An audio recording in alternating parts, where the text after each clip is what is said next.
To all who come to this happy podcast, welcome to FreshBaked Presents, a happy place where each week we combine imagination with our experience to discuss, challenge, and explore all things Disneyland. I am Ron Berner, and with me as always, Mr. FreshBaked himself, the indelible David Erickson. What's up, FreshBaked? And this is the FreshBaked Presents podcast, episode 22. Thanks for joining us, where today we discuss and explore the Disneyland experience as a non-annual pass holder. We reach into the mailbag to answer your questions and, of course, our 5 things Disneyland.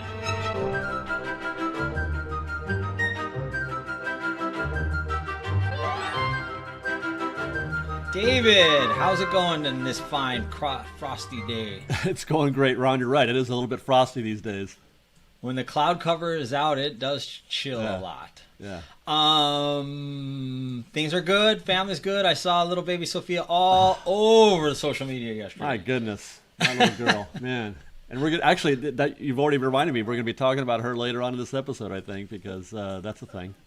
That's fantastic, and I can't wait. And I know nobody else can put their food down and drink down and chomping at the bit to hear what you got to say. So we have been getting comments and suggestions and questions that just start to, over the weeks, have just kind of been adding up a little bit. And they're correct in the way that a lot of the perspective that we're giving is through the eyes of annual pass holder, meaning we're there constantly, so we know lots and lots of things. So from the perspective of a pass holder that's there, and we just have so much experience in those things, sometimes we glaze over what other people need to go through, and what would work for them and what would make their experience more knowledgeable and more aware of what to expect. And I say this timely because, of course, it's Super Bowl week here in LA. It's Super Bowl 2 weeks here in LA. So presumably there's going to be people coming in to do the Super Bowl. I would stick with just that if it were me. I've done many Super Bowls, but they may be going to Disneyland. So with that in mind, what is something that jumps out to you initially of thinking about approaching the parks for the first time or as a family vacationing? Well, yeah, I was going to say, when you say the difference between like an annual pass holder, I feel like that distinction, that delineation is perhaps not as an individual like you or I, but as a family coming in, to spend a few days in the park, perhaps, or, when you say non-annual pass holder, I kind of feel like that's what we're getting into is how a family with children and all that approach the park. Would that... The infrequent visitors is really a better way of putting it. The ones that the families or the folks that come maybe once a year or even further in between than that, but they're aware of Disneyland and they like to come when they get a chance. It's just simply once or twice a year for a few days. Sure. Well, if you've got kids in mind, because bringing in kids into the equation, it does change your priorities a little bit. I mean, at least that's what I would observe anyway. When I go to the park with Sophia, certainly there's things that I'm not even trying to do that I would normally do if I were by myself, right? Your focus becomes, how do I, what do the kids want to do instead of what I want to do? To that end, we've talked about our strategies in terms of, trying to make the most out of standby, trying to make the most out of, because again, when I mentioned standby here as opposed to Genie Plus, I would imagine a lot of families aren't trying to spend $100, $120 a day on Genie Plus if you've got 3 or 4 kids, you're trying to get around that, right? So we talked about in our previous strategy sessions that Tomorrowland is the place to start. Probably not ideal for a family to start at Tomorrowland. I mean, I suppose... Well, I guess there are a couple rides they can do, but I don't imagine a lot of families are going to start in Tomorrowland. Fantasyland, obviously, you could substitute Fantasyland for Tomorrowland and easily, do that in the morning, and you could do Fantasyland in an hour and a half, all of it, the whole thing. Yeah, if you do that, go straight to Peter Pan. Right, but don't be afraid to skip Peter Pan either, because there's no more Magic Morning, so that's helpful. Because Magic Morning used to put the kibosh on even rope dropping Peter Pan because there was already a bunch of people, in that queue who were staying at the hotel. So if there's no Magic Morning, which there isn't, then you can try to make the dash. Now, trying to herd a bunch of kids quickly to Peter Pan may also not be the easiest thing in the world to do. But that is a good opportunity. I mean, you could turn a 40-minute wait into a 20-minute wait maybe.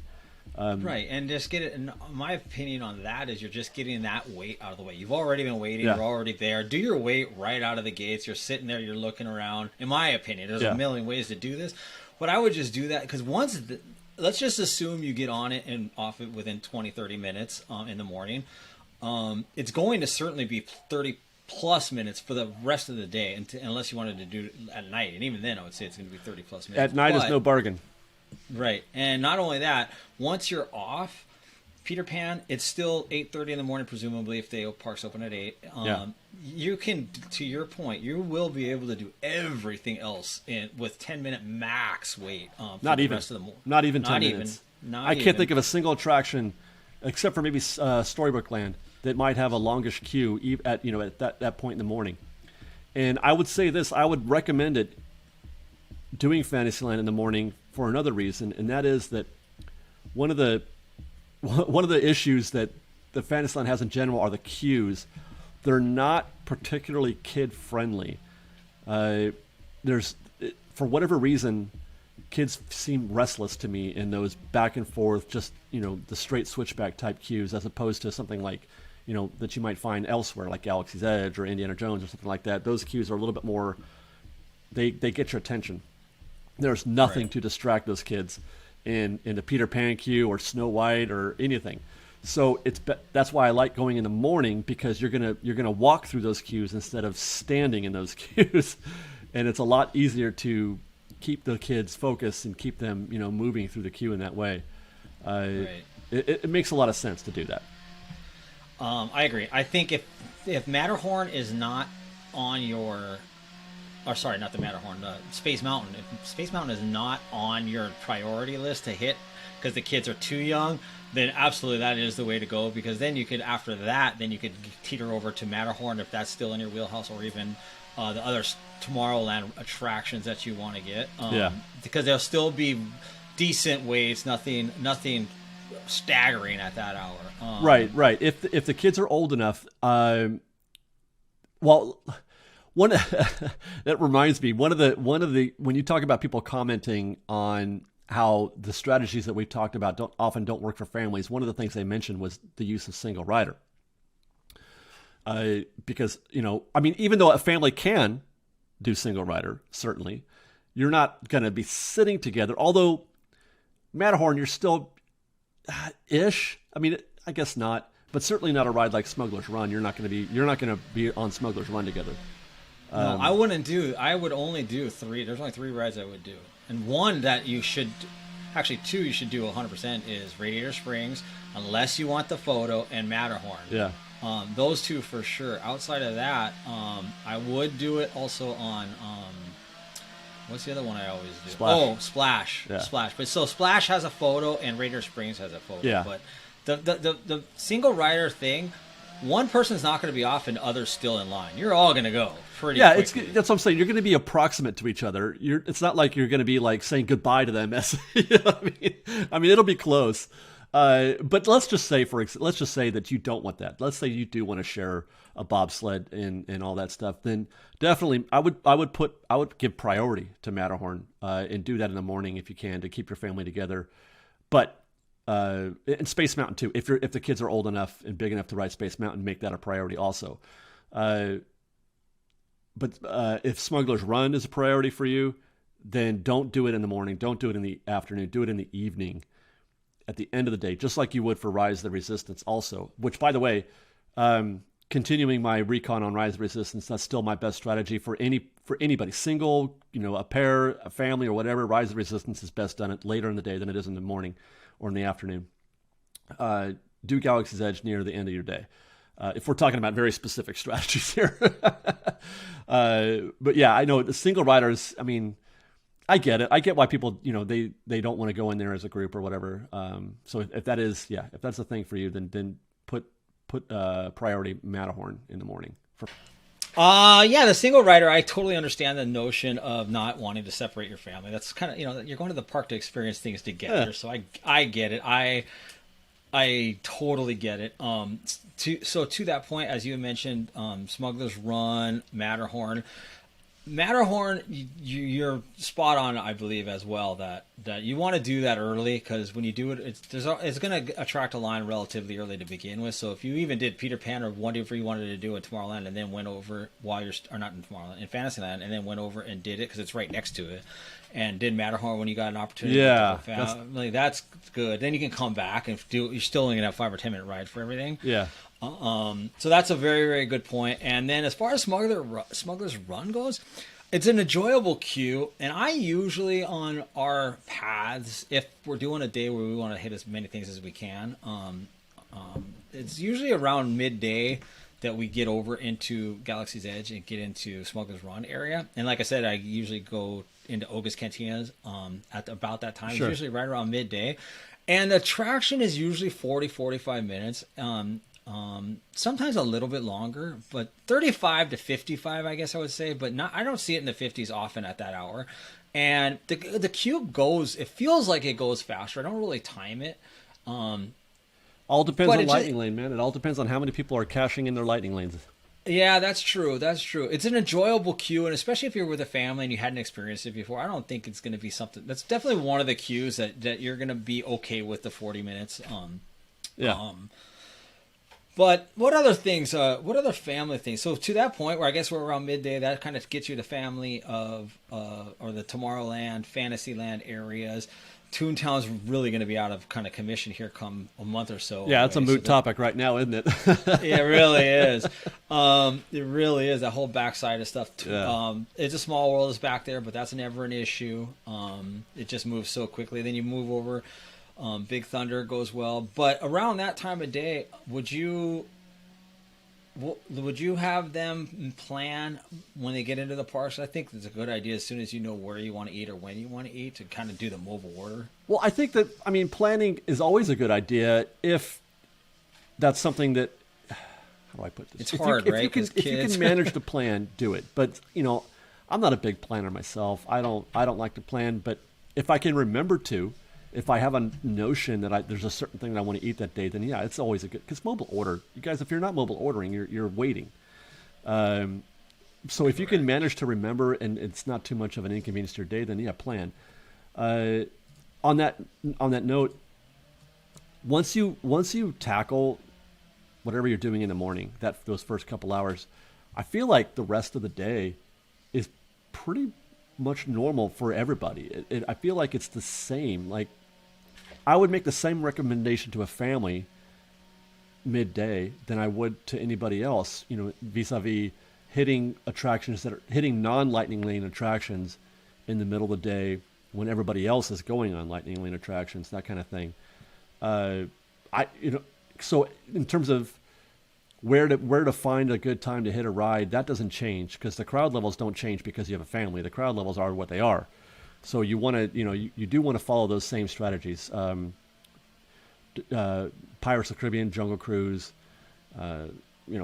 any non-lightning lane attractions, take the path of least resistance, whatever that is, around noon, 1 o'clock, 2 o'clock, and like you said, if you can manage it, especially with a family, mobile order your lunch early if you can. If you can, try to eat before noon, if that's a thing. Like if you're hungry, because finding a table for 4 or 5 people in certain restaurants can be a real challenge. Depending on how, if you get there at peak time, 12, 1 o'clock, you're gonna have a hard time finding a table, especially room for strollers or high chairs or whatever else you might have. So try to, if you can, eat at 11:30, or snack and then eat at 1:30. When just it's still pretty busy at 1:30, but the earlier the better, I think, as far as that goes. Yeah, that's a good point. I definitely do the same thing, except I'm on the other end of the spectrum because I'm a weirdo 1 meal a day kind of. Oh, that's right. You don't really eat in the park, do you? So I do 2 p.m. usually because my son we take a snack. There's another fun thing that you guys can do for kids, especially, is take a snack. Yeah. He used to have a fanny pack when he was younger, but then recently, Christmas, his birthday, I bought him a Darth Vader small backpack that's very specifically to use for the park. So it gets chilly in the early mornings and late at night, things like that for a hoodie. So he doesn't carry a lot. He carries a cell phone for when Bad Daddy loses him and he can just call me. Or also for snacks and like handy wipes and little things, just kid stuff, right? But that snack it tidies him over, 10, 11, whenever he wants to eat a snack and something to drink, until we usually plan our meal around 2:00, and then it's kind of like the New Year's resolution that I talked about on the show is we want to eat at a different place every single time we go, because we're so accustomed to just going to DCA and grabbing something. But I think it is important to eat in the off-peak times, because to David's point, tables are hard enough to get at those times, let alone at the peak times. I think that it's really difficult when I started to think about what a regular like ourselves experiences versus somebody that goes once a year. And I can't really think outside of general knowledge of a wait time of when to avoid an attraction or just that sort of experience. There really isn't much difference. And you hit the nail on the head when you said, it's because it's what I subscribe to, is take the path of least resistance. If you have an agenda or an itinerary planned out, it's okay to go off script, because man, sometimes, for example, oftentimes, especially as of late, it seems like attractions have gone down more frequently, and that really can throw a monkey wrench into things. So just be prepared to go path of least resistance and plan accordingly, because you're not going to be able to get in, say, if you're gonna not go the route of Lightning Lane, you're likely, unless you plan on spending a long time in lines, Rise of the Resistance, Space Mountain if you don't do it right in the morning. As far as Disneyland is concerned, even Splash Mountain in the middle of the summer, and you're not going to utilize single rider. Those three, maybe Matterhorn if you don't get it in the morning. Those are the rides that Indy. Those are a handful of rides that you will be spending a lengthy period of time in line if you don't know exactly what a best time to hit it is or what an appropriate wait time is. To that, let me ask you this, because the season can greatly affect your priority. Splash Mountain. I don't want to be anywhere near Splash Mountain at noon. I don't want to be, that's 90 minutes. That's 90 minutes for Splash Mountain at noon in the middle of summer. So maybe, does that change? Do you now, because we're talking about doing Fantasyland first. Like if you can, I guess if you can finish Fantasyland by 10, maybe your next stop is Splash Mountain. Yeah, I totally agree. 10 o'clock is kind of the line of demarcation. Right. I think that's the limit. And then once you get past 10 o'clock, now you're kind of like, shoot, now I got to wait till it's night. Yeah, it's true. It is true. That's a very good point. And to that point, also Indiana Jones. So those are the rides. Let's take Rise of the Resistance out of the equation for momentarily. But as far as Space Mountain goes, if you're going to do that in the morning, to your point, Matterhorn is a good place. Whether you start at Space or Peter Pan, kind of want to get over to Matterhorn around within that first hour. Then you can go do whatever you want to do in Fantasyland still to kill a little bit of time. Not that killing time is part of it, but if you don't want to be on Splash at 9 o'clock, there's a reason there's not a line until 10, because that's when people after 10 they start to head over there. It starts to warm up. It starts to warm up, and you dry quickly because you're out in the open walking around. Minutes. Total convenience. The other thing that I was thinking about was entertainment on if you have your heart set on entertainment, there's not really going to be an ideal spot if you're showing up. Once again, it becomes a waiting thing. It's not going to really be an ideal spot unless you are just kind of go the path of least resistance and see what you see. Because if you have your heart set on something, whether it's a parade, you're going to need to camp out. And that's something. There's not a lot of tips we can give you on that sort of thing. Well, that's the thing. Yeah, the problem with that is that everybody has their own taste. Like, I can't tell you where to put your priority when it comes to a parade, because for some people, they rate that highly. They have to see the parade. And if you have to see the parade and you have to have a good seat, then to hell with everything that we just said, and park your butt on Main Street at 11 o'clock or whatever, an hour or so before the parade starts. That becomes the priority. That is, that's where you got to put your time. And something else, you have to give up something else to do that. You give up Splash Mountain or Indiana Jones in order to make that happen. Right, That's and that's why up to you. That's your call in terms of where your priorities are. That's why I say I totally agree with you. The path of least resistance also includes, the one thing is if you want your children to be able to see, so that if they're small children and you want them to be able to see, then you really do have to make the sacrifice to find a location. It doesn't have to be the perfect one on Main Street, but it can be. So go to Gibson Girl, get some ice cream or something. The parade's at like 4 o'clock. Do something to keep them occupied, to get their butts sitting there. Because then they have the visibility. One thing you don't want to do is put them on your shoulders and things like that. It's just that's a kind of a taboo. Oh, no, don't do that, please. That is on my list of things not to do in the park. Exactly. I agree. Yeah, and I would say it's easy for an individual to just sort of roll up to a parade just before it starts. I don't mind standing behind 4 people on Main Street and kind of peeking, over the top of them, but that is... if you're a family, don't do that. Don't roll up to a parade fit 10 minutes before it starts as a family, because you're either going to be disappointed or you're going to piss off of all the people around you by trying to, wiggle your way into some kind of seat, which it doesn't really, the seat's not there.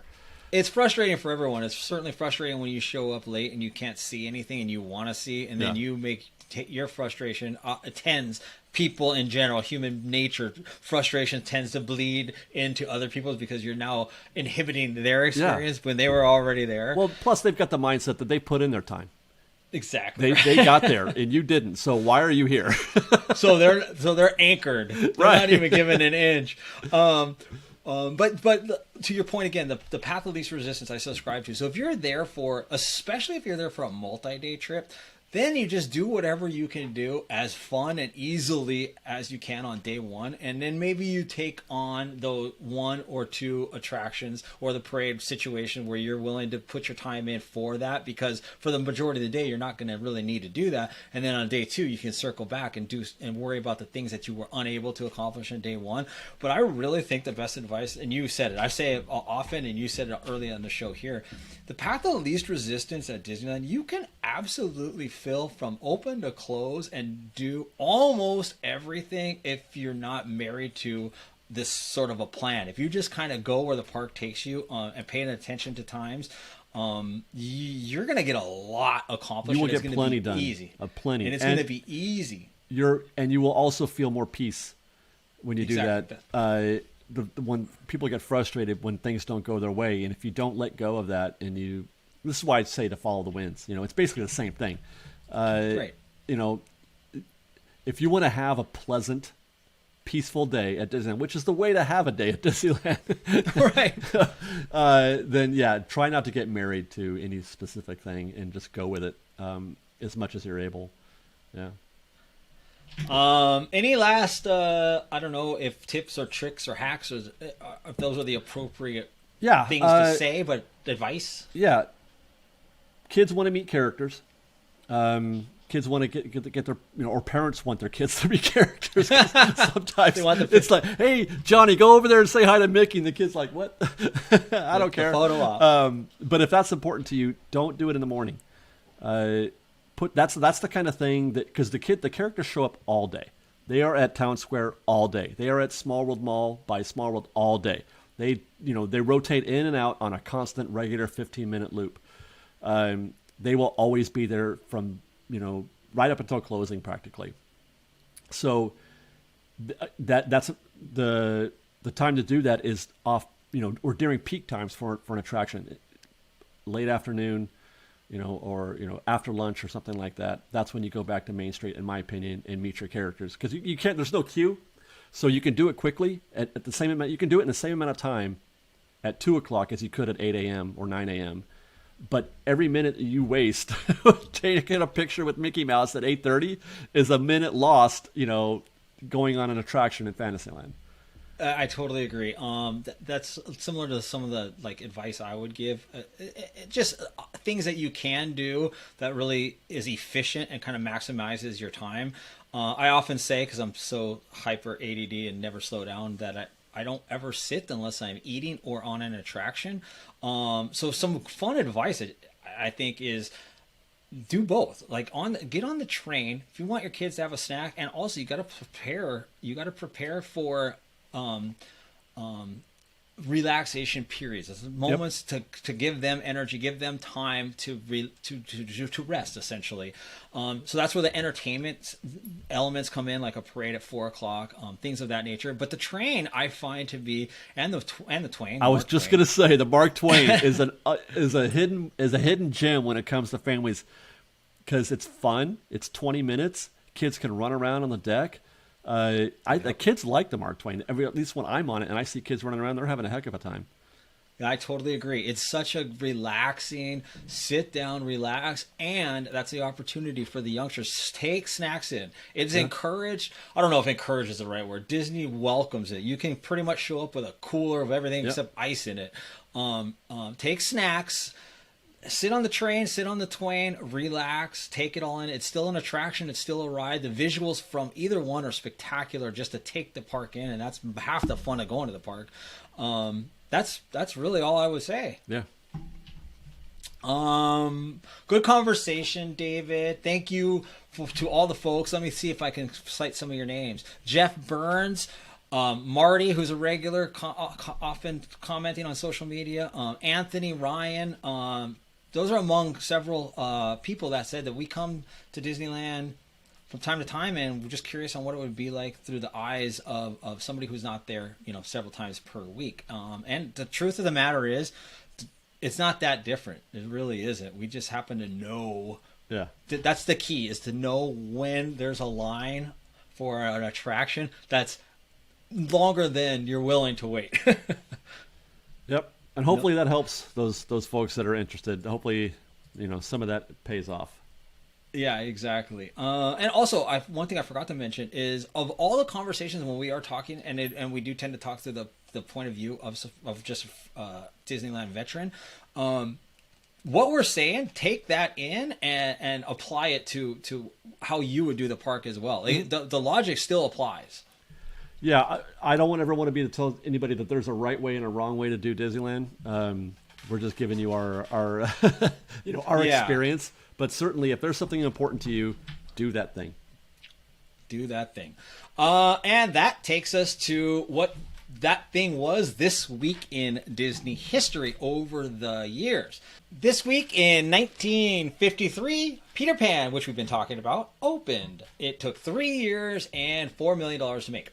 Walt planned as early as 1935 to make the film, even arranging in 1939 with the Great Ormond Street Hospital in London for permission, who had the rights due to the play being bequeathed by author James M. Barrie. But it wasn't until 1949 that production actually began. That is crazy that he tried to make that film literally 23 years before. I know, that is wild. That is wild. That would be... My math is way wrong. 35, 45, 55. So 18 years. Whatever. 18 years. Also this week, that opened. Another significant film for Disney. In 1959, Sleeping Beauty opened. It was filmed and released in widescreen Technorama 70 and premiered at the Fox Wilshire Theater in L.A. It's based, of course, on the classic fairy tale and included musical themes from Tchaikovsky's famous ballet version of the story. The entire look of the film was different from any animated movie ever produced, partly because of a budget that exceeded $6 million. Wow. Peter Pan was $4 million. The most expensive Disney film to date. And largely due to the unique painting style of the film that are by artist Ian Earl. Fun facts, Maleficent was voiced by Eleanor Audley, who also voiced the Wicked Stepmother, Lady Tremaine in Cinderella, and Madame Leota for the Haunted Mansion. Another fun fact, Sleeping Beauty, it was her castle that's at Disneyland, David. Did you know that? Yeah. Was I not supposed Yeah, to? no, that was a total. That was not a real comment. Okay. Sleeping Beauty and Peter Pan. When was the last time you saw them? Either one.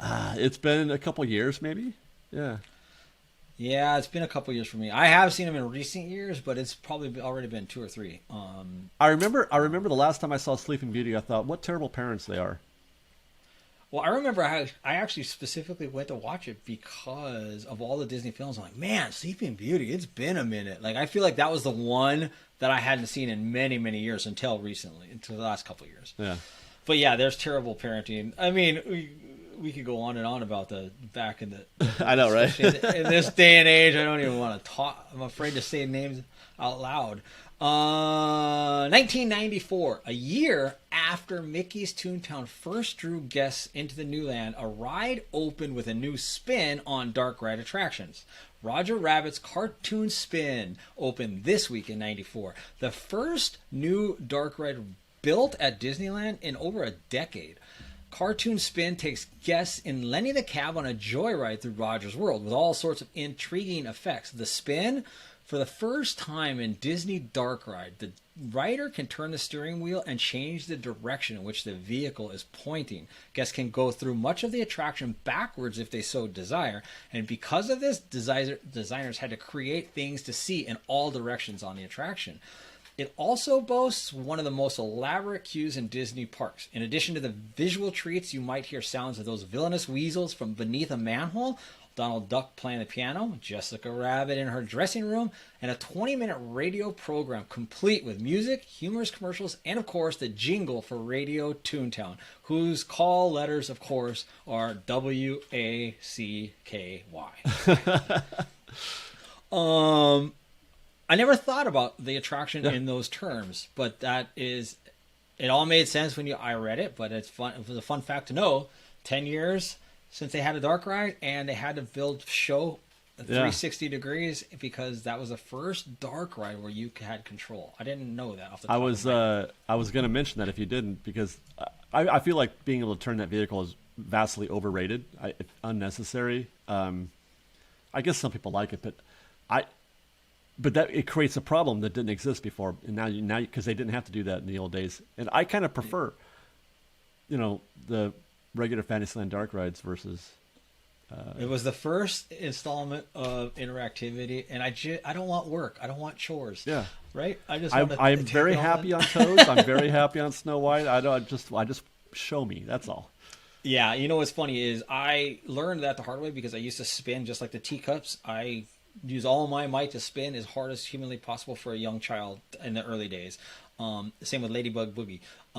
But it took me out of the show. Like, it got to a point where I wasn't taking it in, so I had been on it several times without actually observing my surroundings. So we no longer spin. Well, but the difference there, though, is that's the point of that ride is to spin. It's not because there is no dark ride on the teacups. The point of it is to spin around. So I get why that would be a thing. Although I don't spin myself, I just like to observe other people having fun. But I mean, I get why you'd want to spin on that one at least. Yeah, I do still. I lied a little bit. And I want the orange one because that's the fastest one for you outsiders that come on in. Get in the orange one. 1996, David, when Toy Story was shown at Disney's El Capitan Theater, audiences were also treated to an amusement center for all ages, themed to that very first fully computer-generated film. The experience pleased fans so much that this week in 1996, Disneyland opened the Toy Story Funhouse in Tomorrowland for a few more months of fun. The area featured opportunities to interact with characters, learn the two-step from Woody, tackle the Green Army Men obstacle course while wearing a base on your feet like the toys did, and play with the giant light bright and spirograph walls. Guests could also watch a live stage presentation of Ham's All Doll Review. 1996, David. What do you know of this? That's the first I've ever heard of this. Are you kidding me? That's a real thing? That really happened? Me too. It happened for a few months. Yeah, it was. The movie was so successful, and the little El Capitan often does shows and has special event kind of things to go along with the viewing. And apparently it was that popular that they brought it to Disneyland. Wow. I didn't know about that either. No, I had no idea. 96. That sounds fun. I mean, I do like the cross promotion that they like to do, and Disney Plus coming into the parks, and it's all good. It's all good. I just didn't know about it, and it was 96, and I thought that might be something that you happen to know about. 2001, the Rancho del Zocalo restaurant opens in Frontierland, built on the site of the former Casa Mexicana, featuring both Mexican and barbecue offerings. In November 2004, the restaurant switched to all Mexican menu. And I know you love that. I do love Rancho. One of my favorite places to eat. Yeah, I like it too. Mexican food can do no wrong in my eyes. 1956, another funky thing that I did not know about.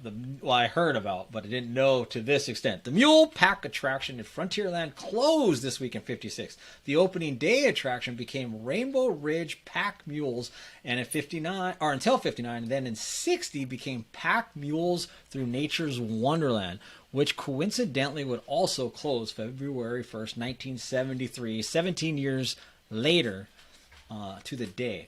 Walt insisted mules be a part of his Frontierland, even though they were ornery animals that would often nip the guests or refuse to move. He felt they helped give the necessary ambiance to the Western theme. Wow. As new attractions were added to Frontierland, there was more to view while riding the mules.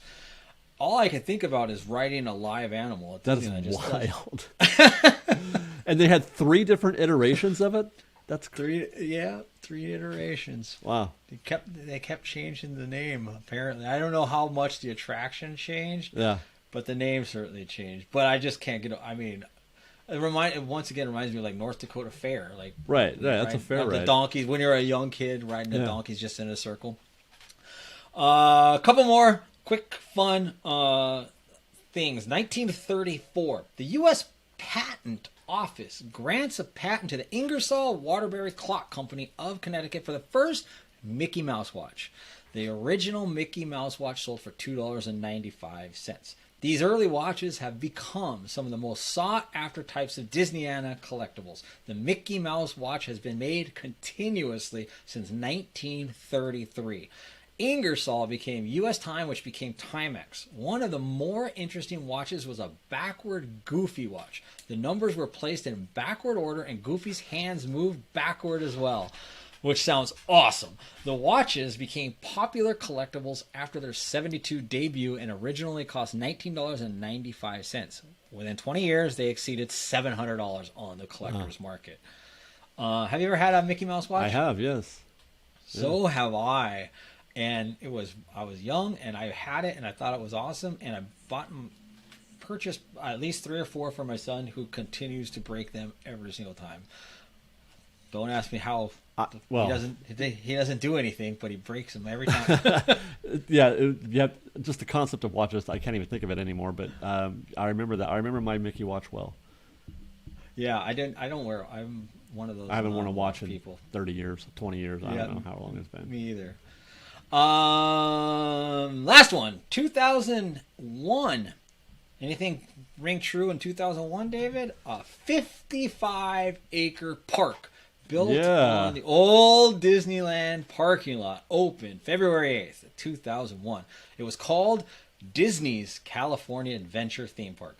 The park included 3 areas: Paradise Pier, Hollywood Pictures Backlot, and the Golden State. The park cost $1.4 billion to build. Admission, David, was $43 for adults and $33 for children. It originally encompassed attractions, restaurants, and shopping in 3 districts.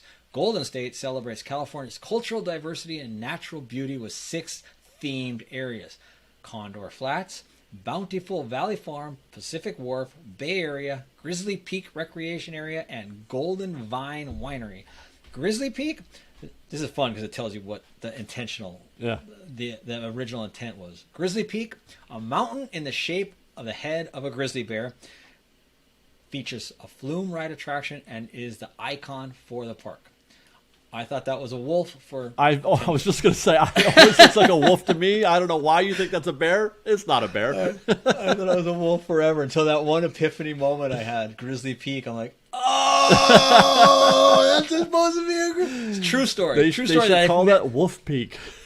Yeah, true story that I know of others have shared. Bountiful Valley Farm became part of a new district of Bugs Land in 2002. Hollywood Pictures backlot focuses on the glitz and glamour of the Hollywood movie-making and television mythos. Paradise Pier evokes the legendary California beach culture styled after classic Pacific Coast amusement parks with high-tech rides and games of skill. Sitting on the boundary of the park is Disney's Grand Californian Hotel and the downtown Disney-themed retail dining and entertainment complex. Along with Disneyland, the Disneyland Hotel, and the Paradise Pier Hotel, all of this is what makes up the Disneyland Resort. Now we know. Yeah. For parking, the resort constructed a 10,000 car parking structure, at the time the largest in the world. The park's name was changed from Disney's California Adventure to Disney California Adventure in June of 2010. A major expansion, Cars Land, and a remodel of the entrance area as Buena Vista Street with the Carthay Circle Theater, Restaurant, and Lounge as its focal point opened in 2012. Pleasure Island became Paradise Gardens Park and Pixar Pier in 2018. Pixar Pier celebrates Pixar characters and films in a boardwalk setting, while the nearby Paradise Gardens Park is inspired by classic Pacific Coast amusement parks with thrilling rides and seaside restaurants. That was what they sold us and pitched us in 2001. How much of that sounds like today's park? 25%, maybe. Yeah, the names, maybe the descriptions are similar, but the names, most of those names are extinct. Yeah, like it is interesting how it's funny. The Bountiful Farms, Bountiful Farms is now Avengers Campus. Like the arc of that little stitch of property is wild. Yeah, I know, it really is, and it really is a tiny little stitch of property too. Yeah. You really realize that when you go to Avengers Campus, you're like, this ain't that big. It's grand. It's there's a lot to a small area. Yeah. That was This Week in Disney History, and this is This Week in Mailbag. All right. Mailbag. Marty84 asks us, and I hope you know because I don't. Are we finally going to get a Super Bowl MVP parade, and what will the Super Bowl impact be on Disney parks? Well, I don't think so. I don't think we're getting a parade, no, but I don't think that they advertise that there's going to be a parade. So it's still kind of a, I don't know, but considering what the status of Disney is these days, Disneyland, it doesn't seem like the kind of thing that they would be doing today. So my expectation is no, but I wouldn't be surprised, I guess, if they did do one. Because they don't, generally, I don't think that they, make that public. As for its impact, that's one of those days where people say, "Hey, that's a good day to go to Disneyland. Everybody's gonna be watching the Super Bowl." The reality is the opposite. It's actually a day that a lot of people go to the Super Bowl. To the park. Even more so because it's here now. The Super Bowl is going to be in LA this year. I don't know if everybody knows that or not. So I would say stay away from Disneyland on Super Bowl Sunday. Stay away. Yeah, I would not want to be there that day. I agree. Although my sense is if you're coming here for the Super Bowl, you wouldn't be double dipping. Just most likely or not, because the Super Bowl event is an event in and of itself. There's things to do for a few days. Yeah. But that being said, there will be, as always there is, when an influx of people comes into an area, they get dispersed accordingly. So the parks will have an impact of some degree. Although, now that I take that back entirely, because you need to have a reservation and all that. Even though I guess that's true, and there's limited. Well, there's not limited capacity anymore. So I don't even know what they're doing, to be honest. Yeah, I don't know what they're doing, but I think you nailed it. Like, they didn't say anything about it, and the lead up to something like that. LA is also in the Super Bowl, which is makes it even more likely that if there's a parade, it's going to be post Super Bowl. Yeah. But I still. there has been nothing said about it, and I don't know that they would do it because specifically because of the times that we're in. That's sort of a clustering of people in the middle of they're not quite out of the heels of the last 2 years. Yeah. And I don't know. It just seems like it's something that we would have caught wind of in some way, shape, or form if they had something planned. I don't think I feel like they would, yeah. I mean, they told us about ESPN coming to the park, and they're doing the show. They're doing all the That's true. The Super Bowl lead-up stuff. There are things that they're doing. That's going to be the same type of thing. I've been to several because I used to work for the league. Several Super Bowls and combines and NFL drafts. It's always the same thing. It's kind of like a circus where they just move that pre-canned event to whatever the location is. I assume that's very close to what we're going to see it here for Disneyland. Okay. David, Steve asks us, if Disney were to auction off a ride vehicle, which one are you bidding on? And where would you put it, and how would you use it? Well, there are a lot of things I'd love to get my hands on. Some of them more practical than others. I decided to answer this practically. What would I actually get, and what would I actually do with it? I think I'd want a doom buggy in my living room instead of a recliner. Put a doom buggy next to the couch. That is awesome. That is so awesome. Can I change my answer? I'm a weird collector where I buy things and spend a lot of money on things that I won't even open. Yeah. So I have been to the Disney auction. I have seen things. I touched Dumbo's ear because it was there. They had pylon ropes and they had somebody standing there, believe it or not. I just touched the Dumbo ear. I don't know why I did. It was no big deal. And that person jumped all over me. Don't touch it, because it was going for like $200,000. Oh my God. I know. So I was like, oh, I'm so sorry. I don't, no big deal. There was a lot of cool things through Disney history that was there. Yeah. This was probably 2 or 3 years ago. But the only thing I could think of is something like, to David's point, because I want to say the Mark Twain. I want to say the train, but that's not practical. So the only practical thing I could think of is something that is a ride vehicle like Dumbo, like literally something that's an early opening day attraction. I know Dumbo came a couple weeks later, but Dumbo or Mr. Toad vehicle, and it would just somehow be on display. I'd build it into a wall with a glass, like looking into it, something like that. Or maybe you could sit in it. I don't know if I'd be that protective. Oh, I would. I'd want to use it. Whatever it is that I get, I'd want to use it. Yeah, so I don't know. That's a good question, though. But I can't think of the only thing that's even close to David's idea would be maybe the same thing with Peter Pan's little. Oh, the ship. Yeah. The ship. Yeah. Good question. Yeah. Thank you for the question, and everybody, thank you. I put out a social media post, and I got lots of responses. So I need to do that more and every week, because every time I do it, you guys respond to no. There's some good questions. Yeah, so Jen Forsberg, sorry, your name is Jen Foster. Jen Foster asks us, you each mentioned rediscovering the park as an adult. What, if you can be specific, brought you back? It's very specific for me, yeah. I had a very specific experience. I bought annual passes for the whole family, I want to say in 2011, I think. And it was a Christmas present. So we went to the park on Christmas Day, that day, to, cash them in. And this is back when you had to go to City Hall, and they would take a picture of you and put it on your annual pass. You had to go through that whole thing. Except in this case, we were in DCA. We got our pictures taken in DCA over there. I forget what they call it. Whatever the City Hall is at DCA, next to Oswald's. And I'm sitting there, we're standing there waiting in line to do this. It's late afternoon, very crowded. Park was very crowded that day. A lot of people. The line was long, and I remember having a very conscious moment. Like, I was looking around and sort of soaking in all the energy and what was happening around me. I don't want to say it was out of body, but it was like I was just super hyper aware, super cognizant of what was happening around me, and all I was in love. It was like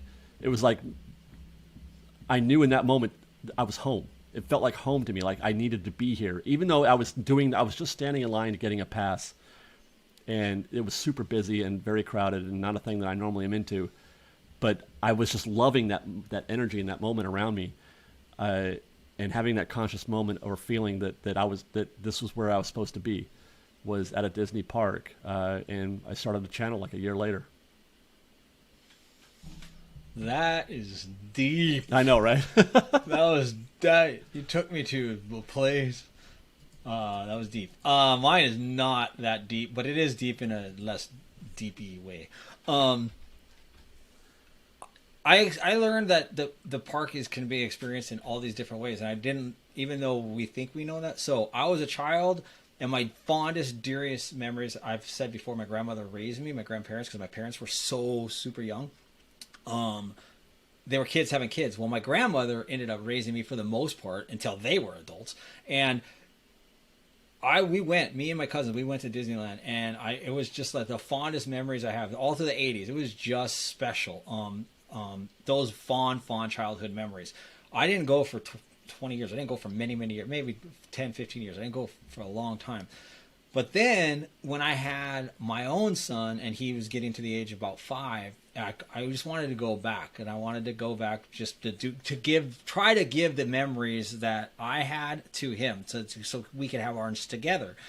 And when I went back, like David said, I was really overwhelmed with how it hit me. Like everything kind of came rushing back. Like, whoa, like moments I was standing, I remembered as a kid, like the whole, like as much as the park changes, it's exactly the same as it was when I was a little kid. Like little legitimate spots where I was standing as a kid that I remembered things. I was like, wow, this is powerful. So that was the first time I went. I did not get an AP, but because of that day was so great, I planned another time to go again. He was only 5 years old, and that's what started me getting an AP. So I went the very next time I could within the month, and that time we got our AP, both of us.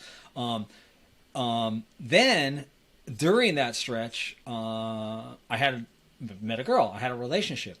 And we would go to, she was a Disneyland freak. So we would go often, and we would go together. And I realized as a child, it had a profound impact on me. As a dad, it had a profound impact on me. And in a romantic setting and with a significant other, it had an impact on me. All three very different, but all three amazing. So that's kept me hooked. Yes. No, that's deep enough, man. Are you kidding? Right. Yeah. I didn't mean to. I'm sorry. I'm usually the one that goes deep, and I hate it when I do that.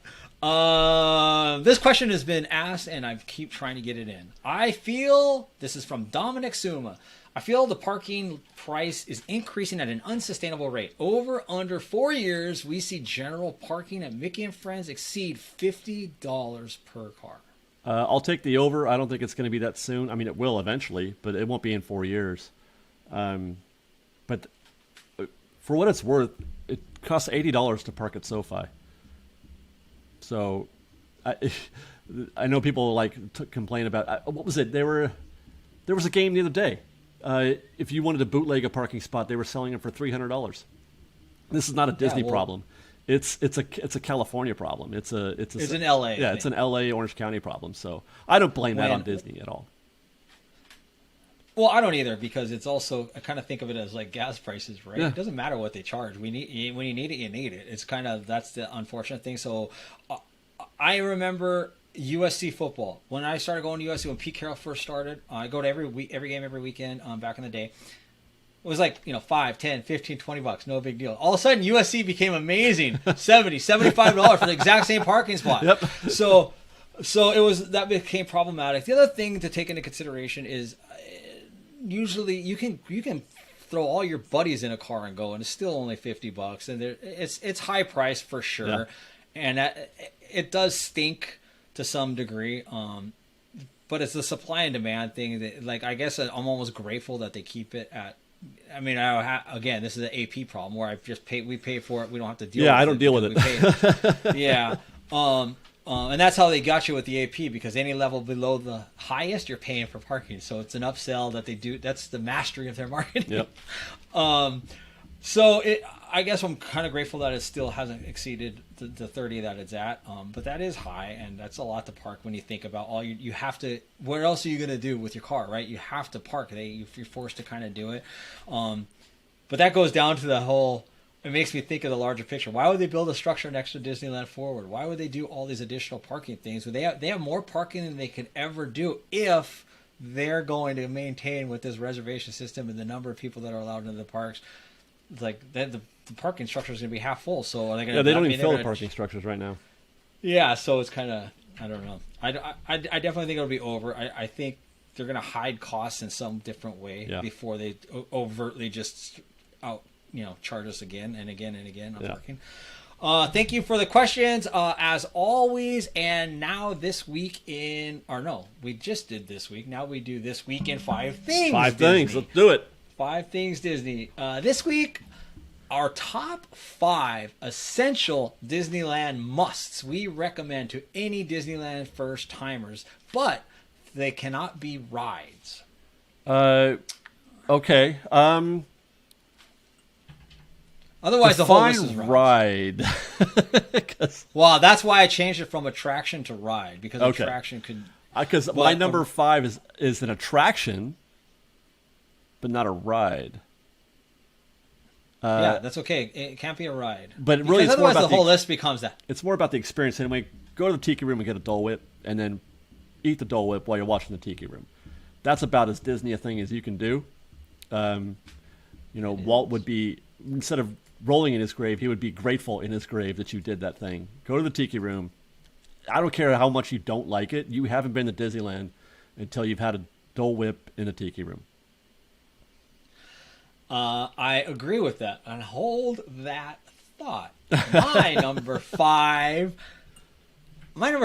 is, you want a souvenir, you want a treasure of some sort that you want to keep with you and you want to take with you. Get your photo pass you have a choice. Get your photo pass of your family, you and your family, presumably you're doing a family. Sleeping Beauty Castle, or if you prefer with Mickey, just do it, because it's one of those photos, those type of photos that becomes framed in the house forever for generations to look at. It's just one of those, and I'm big on that type of thing. So I think I know you love your photo pass. I love the photo pass because it's all it's all about the kid. Like, right? Everything we do is about the kid situation, because it would never happen. Most of my decisions are based on that kind of memory that I want encapsulated for us, so we know, we just memories. So whatever your treasured souvenir is, photo, wherever that is, I assume is probably Sleeping Beauty Castle or Mickey, because that's Disneyland. Good one. Yeah, I like that. Okay, my number 4.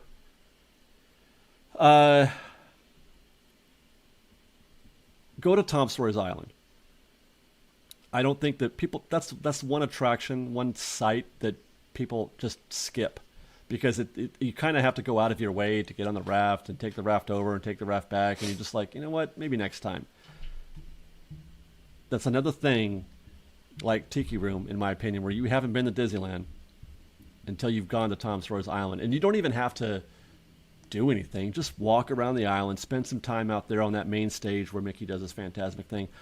I love standing there and looking across the river at New Orleans Square and seeing, the hustle and bustle of Disneyland, but from a distance where it's kind of muted. Get to the back of the island, and all you can hear is the sound of the Mark Twain and, and the shaman up there on the rocks or something like that. It's a great way to spend a half an hour. It is. It's cool, and it is overlooked. It's one of those things that's just an easy to. For one thing, people don't know how to get there sometimes. So unless they're standing right there conveniently, it kind of gets missed. And it is cool. My number 4 is. What is my number 4? Oh, do a parade. See a parade, or I put parade over fireworks, because a parade is so. I don't know. I feel like a parade is very, very Disney, very, very Disneyland. They've had so many iterations of parades, and you think a parade is a parade that you've seen other parades. Disney really does fantastic parades, and the reason I say that you should do a Disneyland parade is, especially if you've never been to the park, is the energy from a Disneyland parade is so happy, it's so contagious, and it's very unique compared to other parades where we're just kind of like invisible observers. At a Disneyland parade, you're a part of it. You're not an invisible observer. You're within the energy. You're waving. I always talk about how it's contagious it is to wave. A Disneyland parade, a Disneyland show of that magnitude, the interaction, the cast members and the people within the parade do a really, really good job of bringing us into it, and it's really, really fun, and I always encourage it. Plus, you're sitting on Main Street, and you get to see Disneyland in all its glory is a parade going down Main Street. I'm glad you said Main Street, because I was going to say, see a parade and see it on Main Street, because nothing's like a Main Street parade or a parade on Main Street. Right. Number 3. Speaking of Main Street, my number 3 is, for goodness sake, please ride a Main Street vehicle. People are in a hurry to run up Main Street and go to Space Mountain or Indiana Jones or Galaxy's Edge. But just once, would you please ride the fire truck up Main Street? I've had so many people tell me, God, David, I skip that every single time. But since I started watching your show, you talked me into it. And it's another one of you haven't been to Disneyland unless you've been up Main Street at 8 o'clock in the morning or night or whatever they start, 8:30 or whatever. Unless you've gone up Main Street at 8:30 on the fire truck and feeling all that high energy and that optimism and people just being happy and the horn honking and, pretending to run over people or whatever. We have fun with it. Get on a Main Street vehicle, please. Main Street vehicles are fun. I mean, there's so many to choose from, and it's also part of that very specific Disneyland energy. And again, the Main Street jaunt to go actually be able to observe and look around and people watch Main Street is amazing, especially in a vehicle. My number 3 is the Golden Horseshoe. Eat at the Golden Horseshoe, and ideally there's a show. Hopefully. Right now we're in a little bit of that kind of funky time where everything and all of his existence within Disneyland is not open at the moment, or a show put in there. But the last big show they really had was the Dueling Pianos, and it was, it was great. Yeah, it was great. I loved it. Also, I think I put my list together specific to the history of Disneyland the park. Disneyland is the unique and the original park, and there's a lot of things that are really essential and unique. And I love the fact, like the Golden Horseshoe. So you can go there, you can rest, you're eating a meal. They're very